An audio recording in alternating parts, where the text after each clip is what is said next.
মানুষ বদলায় অবহেলায়, অযত্নে, উল্টো দিকের মানুষটার উপেক্ষায়। মানুষ বদলায় কথায়, ব্যবহারে, আচরণে। সে বলতে বলতে চুপ হয়ে যায় দীর্ঘ আঘাতে আঘাতে, ক্ষয় হতে হতে। সে নির্বিকার হয়ে যায় সহ্য করতে করতে। তার গায়ে যখন কষ্ট হয়, অভিমানগুলো বিশেষ হুল ফোটাতে পারে না, তখন সে চুপ করে যায়। মানুষ যন্ত্রণা পেতে পেতে একসময় আর যন্ত্রণায় কাঁদে না, গা সওয়া হয়ে যায়। ভালোবাসা মানুষগুলোকে ডাকতে ডাকতে ক্লান্ত হয়ে একসময় আর ডাকে না। মানুষ সইবার মেয়াদ উত্তীর্ণ করে ফেললে, বদলানো ছাড়া আর কোনো অপশন না পেলে বাধ্য হয়ে বদলায়।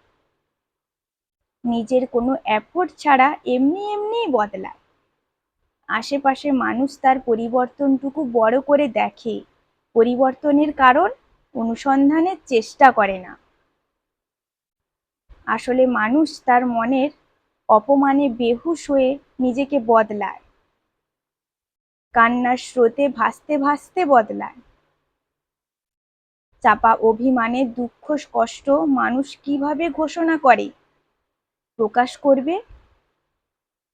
তাই কাছের মানুষের পাল্টে যাওয়ার খবর শুধু খবর করতে নেই, তাকে বুঝতে হয়, কারণ খুঁজতে হয়।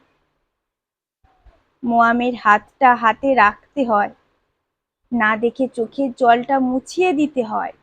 মানুষের বদলে যাওয়া সবাই দোষারোপ করতে পারে, কিন্তু ভালোবাসা আর যত্ন দিয়ে তার বদলানোটাকে পুনরায় বদল করতে কজন মানুষ এগিয়ে আসে?